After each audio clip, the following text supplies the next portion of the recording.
Malipayong dayong kilom-kilom Subo, Kabisayan ug Mindanao. Uban ni Dr. Iris ug ni CB diri sa Bukirang Barangay sa Kasili sa Konsolasyon kini si Leo Lastimosa. Magpasalamat na bisan adlaw sa Pasko inyo ming gipadayon sa inyong tagsa-tagsa ka mga Pinoyanan. Karong hapuna ang atong sugilanon ang uluhan si Kristo ug ang siyensya. Gidasunan ba si siyensya ang sugilanon sa pagkatao, sa manunubos, sa pagkamatay, sa milagro sa pagkabanhaw ni Hesukristo? Gidasunan ang pipila ka aspeto sa kinabuhi o sa kamatayon ni Hesukristo, pero dili sa iyang mga milagro, dili sa iyang pagkabanhaw. Of course, tungod sa limitasyon sa siyensya, pero wa na makaiban sa pagtuo sa mga Katoliko. Sa milyon ka mga Katoliko sa tibok kalibutan, na padayong nagakos sa Kristyanismo, padayong nagbalaan ni Hesukristo, na mo'y anak sa Dios, na mo'y nagluwas nato gikan sa sala nga panulundon kapin 2,000 ka tuig na ang nilabay. Kung sa karong hapuna, bisan dili takos atong suyan pagsubay, ang mga pagsuway sa mga siyentipiko, pagmatuod sa kinabuhi o kamatayon ni Hesukristo. Una, ang kalisdanan sa mga siyentipiko, bisan nato nga ordinaryo nga mga labi na natong ordinaryo nga mga molupyo. Sa karaang panahon, kapin 2,000 ang nilabay, why uso ang libro? Wa sila katakos publikar og libro niadtong higayuna. So way mga sinuwat nga mga accounts sa aktual gyud nga pagkatao, sa pagkamata, sa ministry, sa pagpakabuhi, sa mga milagro naghihimo ni Hesukristo o sa pagpatay niya ug labi na gyud sa iyang pagkabanhaw. Ang sumura ni og sa katubang kasaysayan sa panahon nilang sa mas bago pa ganito, panahon ng Ferdinand Magellan o pag-ani din sa Pilipinas, kay way kasaysayan, way sinuwat ang atong katiguangan. Usa nag-rely ta entirely sa mga detalye ni Antonio Pigafetta sa panahon ni Magellan, sa mga historian sa panahon ni Miguel Lopez de Legazpi, pagbalik nila din sa Subo, na naka-establish na gid sila sa Spanish settlement. Kini mas limitado, kay mas daan, ug mas wa pay mga libro sa una. Ang labing sayop nga mga dokumento nga nakitaan, na naghisgot sa existence ni Hesukristo, mao mga suwat ni San Pablo. Kanang mga suwat ni Saint Paul, nato sa Corinthians, nato sa mga Romans, mao na labing sayop nga mga dokumento nga dito mao. Dito mao na siya 50 to 60 years after sa kamatayon ni Hesukristo. Ang kining bag-o mga testamento, kining sinuwat nilang sa mga apostoles ni Hesukristo, nahimo human sa mga suwat ni Saint Paul. Kaya ba man ta ni Saint Paul, giisip siyang usas mga reliable nga mga tagsuwat mahitungod ni Kristo, kay si Saint Paul Romano ba yan? Ya berdugo ba ito si Saint Paul? Ug ang conversion ni Saint Paul dramatika ayo. Iya untang gukdon, iya untang patyo ng mga Kristiyanos, pero gi-convert na gikunsaran siya sa Espiritu Santo, na kumbinser siya sa kabalaanon, sa kamaayos mga pagtulo na ni Hesukristo, ug imbis iyang padayon ng pagugod, iyang gipanalipdan ang mga Kristiyano ug iyang gipromote ang Kristyanismo. Muna nga credible kay nga source of information ng mga suwat ni Saint Paul. But mostly ang mga suwat ni Saint Paul wa magdetalye giun sa pagkatao, giun sa pagkamatay ni Hesukristo, kundi ang mga teachings, ang mga giya unsay labing maayo paagi pagpuyo sa Kristyanismo, saon pagpuyo sa mga Kristiyano, saon sa pakiglambigit sa ubang mga relihiyon, sa ubang mga tao. Ang nisunod nga mga historians, ang mga historical accounts na nitumaw, naka-establish sa tulo ka aspeto sa kinabuhi ni Hesukristo. Ug mao ning tulo ka aspeto sa kinabuhi nga karon wa na ni question. Mga scientists, mga researchers, wa na ni mga historians, ilan na ning gidawat. Si Hesukristo na tao. Ang gilalisa na lang karon, kano siya na tao. 2 years before Christ, 4 years before Christ, 3 years before Christ, pero nagiangko na tao si Jesucristo. Ikaduha, doon na siya ministry. Doon na siya mga followers, doon na siya mga sakop, nga niyang nangangkon nga nakahimo siya ang mga milagro, nakaayo siya ang mga masakiton, nakakita pagbalik ang mga buta, namatay nabuhi ang mga minatay. Pero sigon sa mga historians, wa na mapamatudi. Maula na isulti sa iyang mga dumadabi. Na doon ministry si Jesucristo. Ang ikatulo nga namatay siya. Gisilutan siya pinagi sa crucifixion. Gibitay siya sa krus. In fact, doon ay mga historians nagbugal-bugal ni Jesucristo. Tungod kuno sa iyang superstition, tungod kuno sa iyang mga sayop nga mga pagtulunan nga gihatag ngadto siya mga dumadapig. Mao to nga. Pero ilang na-establish, ilang giangkon namatay si Jesucristo pinagi sa pagbitay sa krus. Ang problema karon pag establish sa petsa. Kano sa mga ginatao, kano sa mga ginamatay si Jesucristo, matod sa mga siyentipiko, wa gyud paagi sa pag-pinpoint ana. Kay more than 2,000 years ago, dili pa man kay concern ang mga tao sa petsa. Marso 5 o Marso 6 di ay, o Marso 7 di ay, dili sila specific sa mga dates. Ang ila ang tuig, usay gani ang dekada. So dili gid ka maka pinpoint with accuracy. Kano sa agyan na tao si Jesucristo, kano sa man siya nagsugod siyang ministry, kano sa man siya namatay. Pero na-establish lang na si Jesucristo na tao atol sa panahon ni Herodes. O namatay siya atol sa panahon ni Poncio Pilato. Kana matrace man na. Naaman na yung mga historical data unsa to mga tuiga na nahimong hari si Herodes, nahimong emperador si Poncio Pilato, na siya nisugo sa pagpatay ni Jesucristo. Unya, gi plus minus na lang ang mga tuig. Ang tuig sa pagkamatay ni Jesucristo ilang gimaynusan og 30 years may pagsugod siyang ministry, or 33 years may pagsugod siyang ministry. Unya, ilang gimaynusan og laing tuig aron pag-establish kanu siya na tao. So mo nay gihimo karon mga paagi, dili gyud siya accurate, dili gyud ka maka-pinpoint nga mao gini pitsa, mao gini tuiga, dili. There is no way of ascertaining a specific date or month or year sa pagkatao, sa pagdako na, sa pagsugod nagsangyaw o mga pagtulon ni Jesucristo sa iyang mga sakop, sa iyang mga apostoles, o labi na gayud siyang pagkamatay. Pinagi sa pagbitay sa krus. Pero kadako na bintahaan na, no? Na tinuod nga si Jesucristo na himugso. Tinuod siya nga dunay grupo, dunay kahugpungan, pertindaghana siya mga sakop nga nituon niya, o tinuod nga silutan siya og kamatayon benga sa pagbitay sa krus. Kana ra tulo mo'y gidasunan sa siyensya. Ang uban nga mga detalye gilalisan, gi-question. Kanang nasuwat sa New Testament, gi-question. Kanang pangangkon sa mga milagro ni Jesucristo, gi-question. Kanang pangangkon, labi na ang pangangkon nga nabanhaw si Jesucristo, nabuhi pagbalik, kuman siyang kamatayon, gi-question. Pero, karong hapon na, atong susihon ang ubang mga sinuwat na posibleng magtakdo, posibleng makahatag na to giya, posibleng makalili na to, kung sige tinuod na hitabo sa panahon ni Jesucristo. So atong ikombinar ang gisuwat sa Biblia o ang gisuwat sa mga historians na naa sa atong kasaysayan. Unang pangutana, nakasiguro ba ta nga Disyembre 25, karong adlaw na tao si Jesucristo? Iyon sa mananato sa pagsiguro. Dili na siya bunga lang sa gikalas tumoy sa buhok sa kadaguan sa Simbahang Katoliko. Doon ay historical data na gibasihan ana. Ang Roman Christian historian na si Sextus Julius Africanus. Romano ni, dili ni Hudeo, dili ni dumadapig ni Jesucristo. Siya ay nisuwat sa conception ni Jesucristo. Kano sa si Jesucristo na conceived.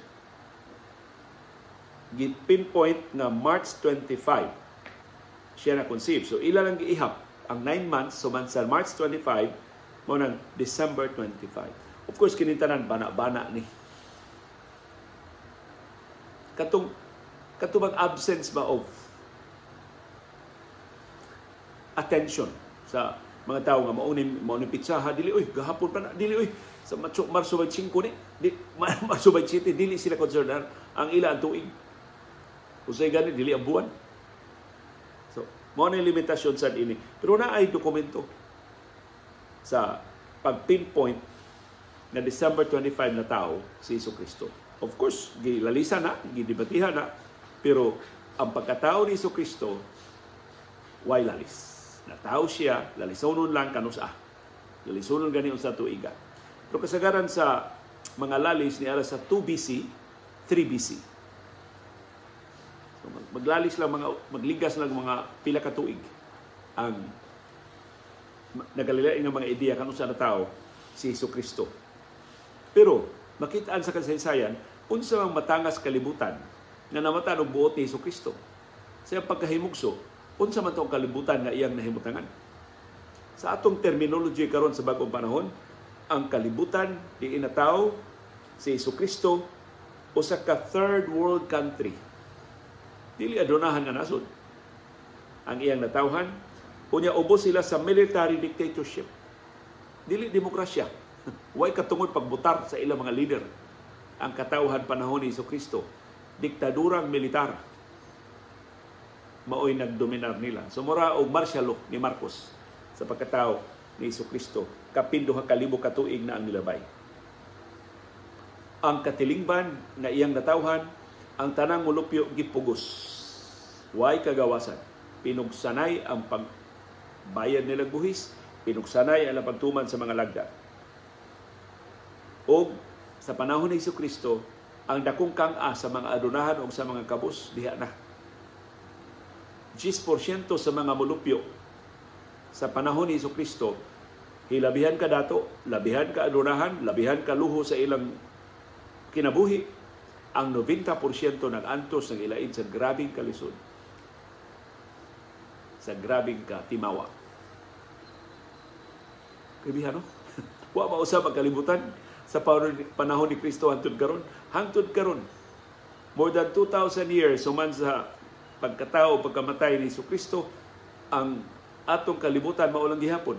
Dunay pipila nga mga dato, ang labing daghan mga kabus nagihikawan in town sa labing batakan nila nga mga panginahanglan.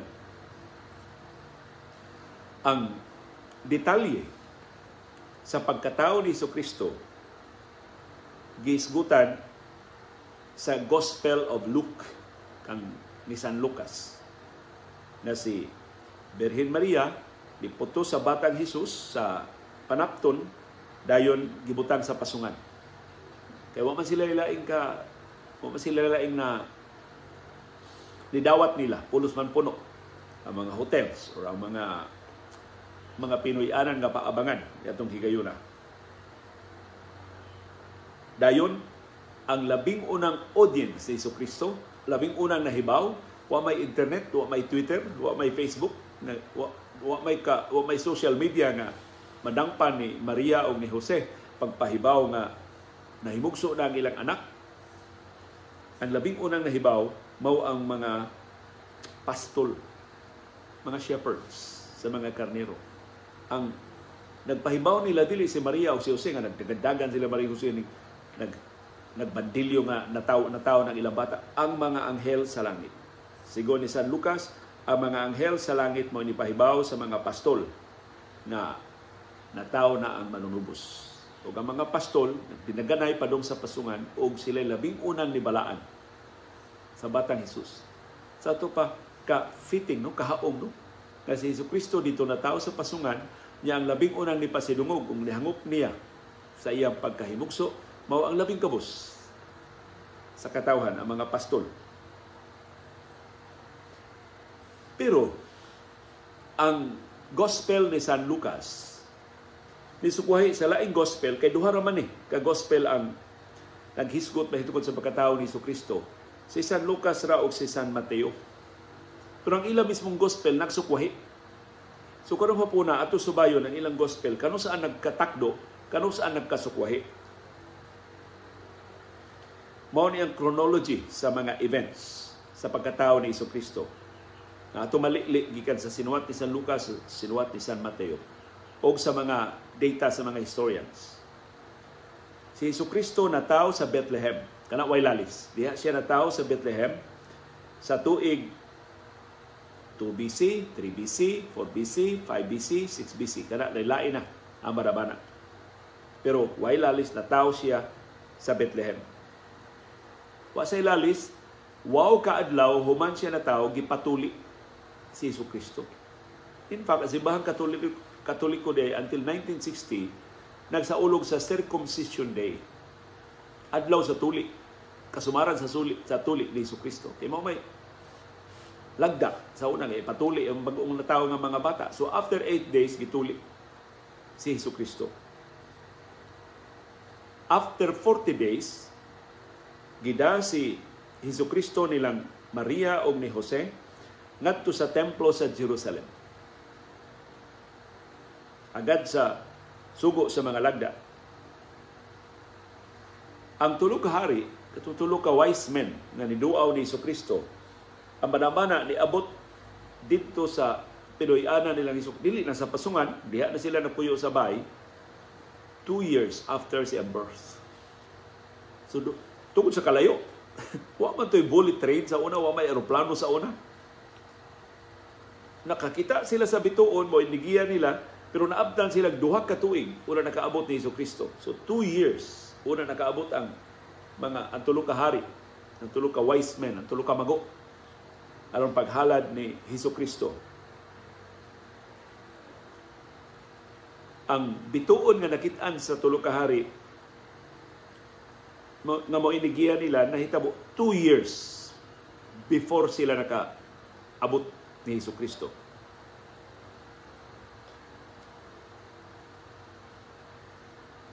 Sa pag-abot sa tulo ka hari si Jesucristo diha sa Jerusalem.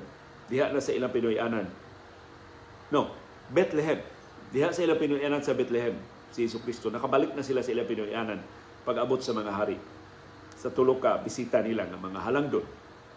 Nagpasabot na sa pag-abot sa tulo ka mago o sa tulo ka hari o sa tulo ka wise men, si Maria o si Jose nakabalik na sa Bethlehem, human sila ni biyahe ngadto sa Jerusalem.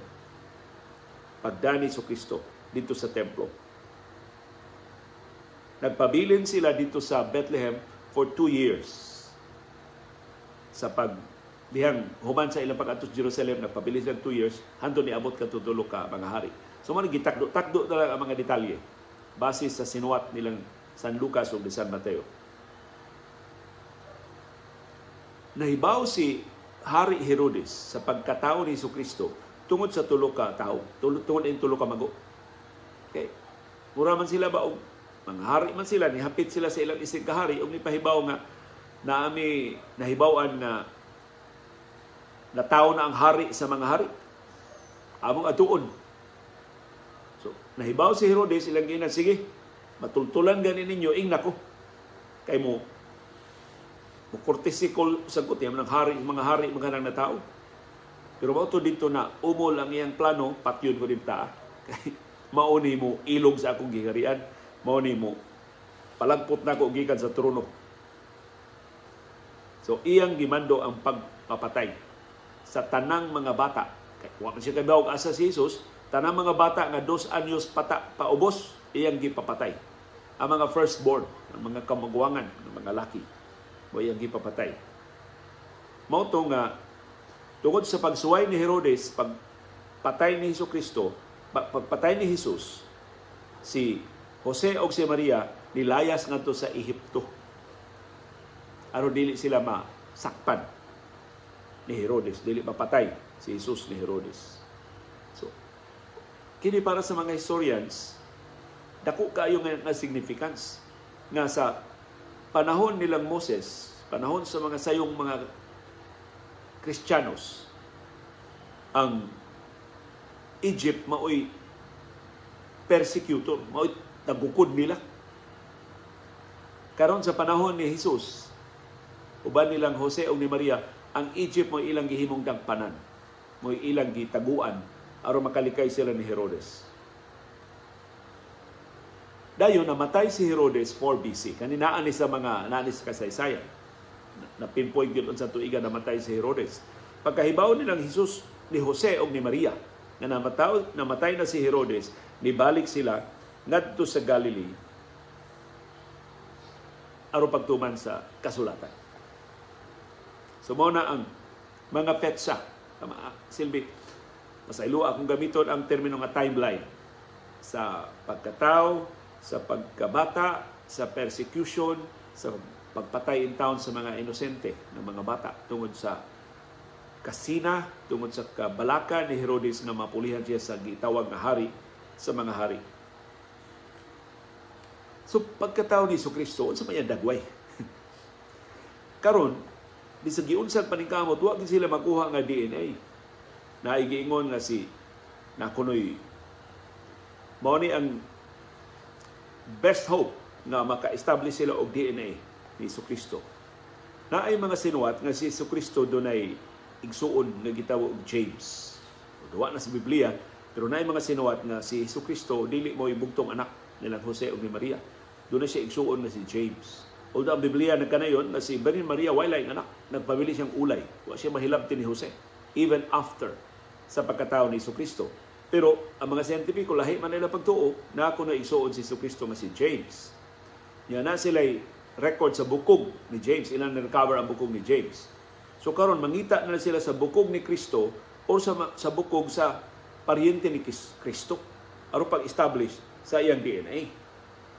O ba-establish na ang iyang kaliwatan. Karong bag-o, nakakita sila og bukog nga gidudahan nga iya ni Juan Bautista. Kunya si Juan Bautista o si Kristo man nag-agaw man.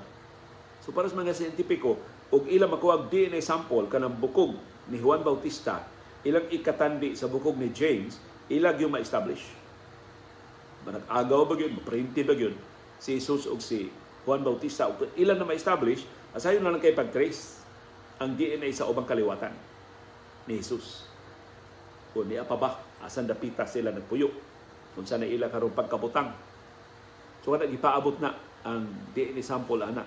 Although, ang latest ato nahibawan, ang bukog nga iya kuno ni Juan Bautista mura og dunay contamination. So, posible nga dili na magamit para sa pagkuha og DNA sample.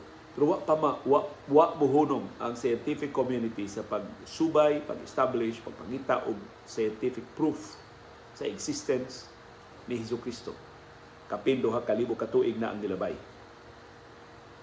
Doon ay libro nga gipagawa sa atong 2018. Kini scientific study sabni gi-establish unsay dagway sa katawhan pagkatawo ni Jesucristo more than 2,000 years ago. Ug tungod ini ilang iba-bana unsay dagway ni Jesucristo. Gigamit ang mga archaeological remains. Kini reliable na ni. Unsay dagway sa mga bukog, unsay dagway sa mga tao adtong panahon ni Jesucristo. Gigamit ang historical text, gigamit ang ancient Egyptian funerary art.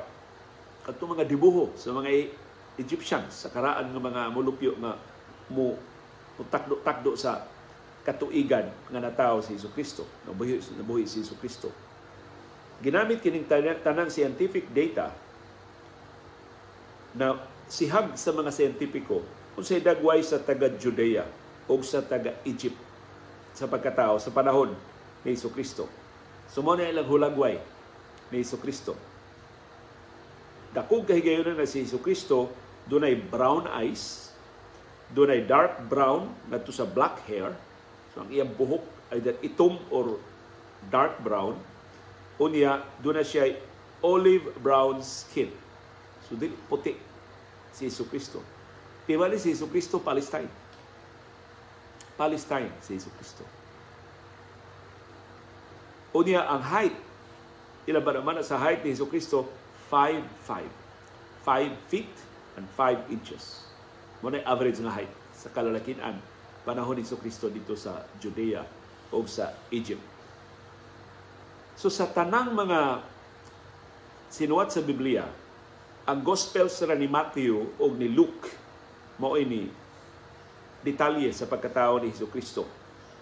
Si Mateo o si Luke nagkauyon na si Jesucristo na tao sa Bethlehem atol sa panahon ni Herodes, isip hari. Kauyon sila ana. Nagkauyon sab sila nga ang iyang inahan mao si Maria. O nga ang bana ni Maria mao si Jose. Na si Jose kaliwat ni Hari David. Silang duha nagkauyon na si Jose dili may amahan ni Jesus. Na si Jesus na tao sa Immaculate Conception. Nataw siya sa divine intervention.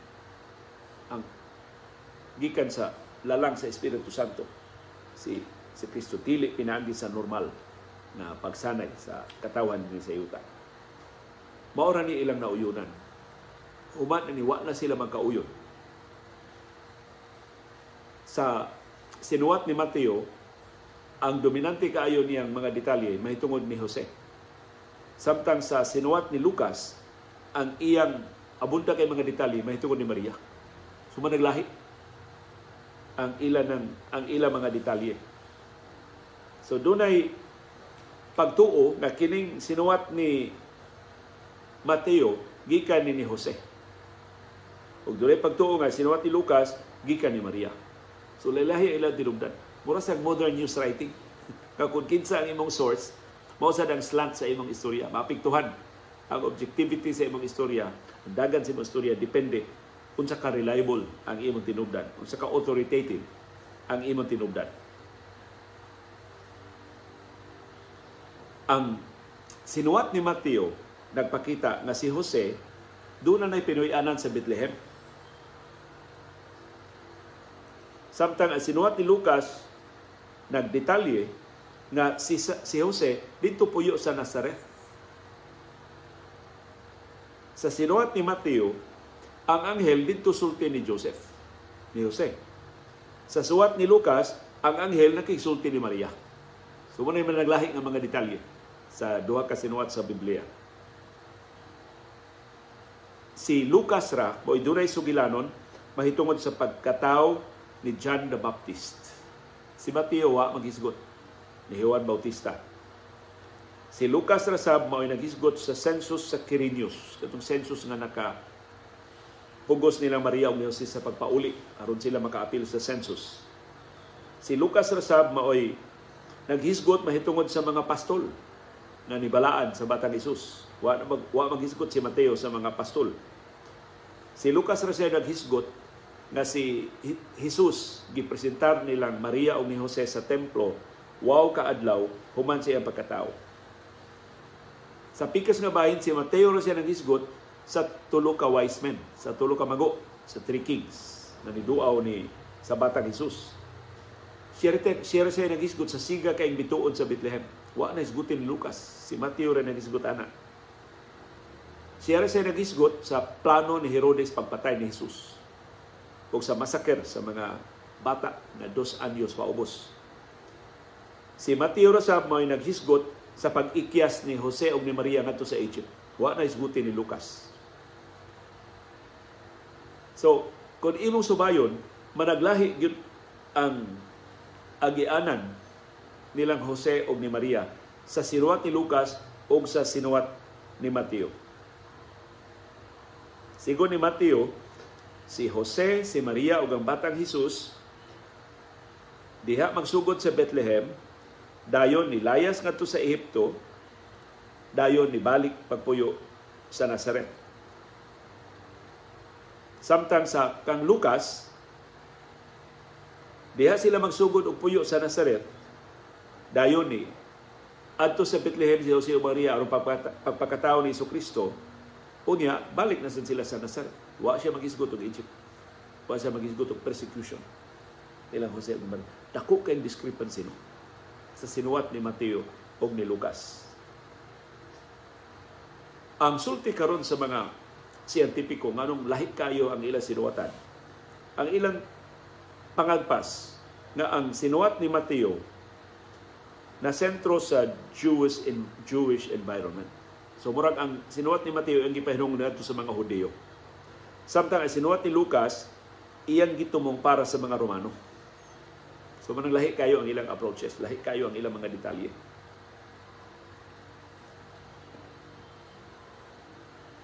So usa na sa mga explanation nganong doon ay discrepancy sa mga detalye tungod sa audience, tungod sa target audience nilang Mateo ug ni Jose. Si Mateo sa mga Hudyo, si Lucas para sa mga Romano.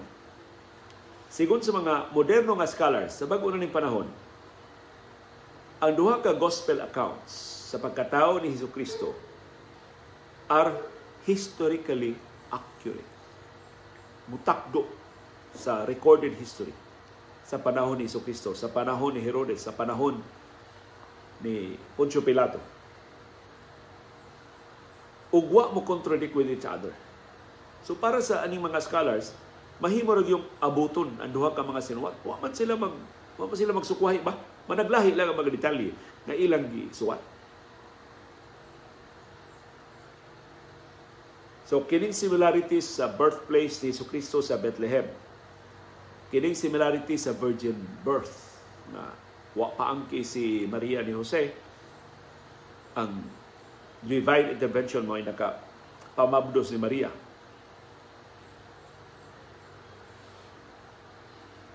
Sigon sa mga siyentipiko, ang sinuwat ni Lucas ug ni Mateo nagpakita og common elements sa pagkatao ni Hesukristo na makapa-reinforce sa kamatuod sa pagkatao ni Hesukristo. So mo ni nakapasamot nila pagtuo kini pagtakdo ini mga sinuwat ni Lucas ug ni Mateo sa kasaysayan, sa scientific data. Naka-establish yun sa pagkatao ni Hesukristo. So mahimo ra gyud kuno nga i-combine ang sinuwat ni Mateo ug ni Lucas aron mas makasabuta sa mga detalye, mas makumpleto ang mga detalye sa pagkatao ni Hesukristo. Mao na isulti sa usa ka set of scholars. Accurate ni sinuwat nila duha.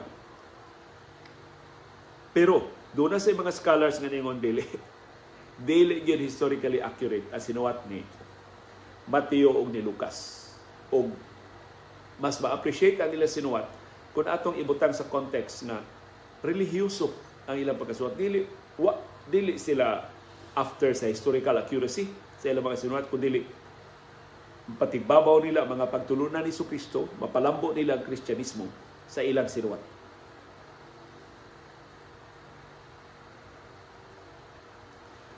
Si Lucas ug si Mateo wa mangangkon sa ilang mga sinuwat nga direkta nga testimonya ang ilang gibasihan.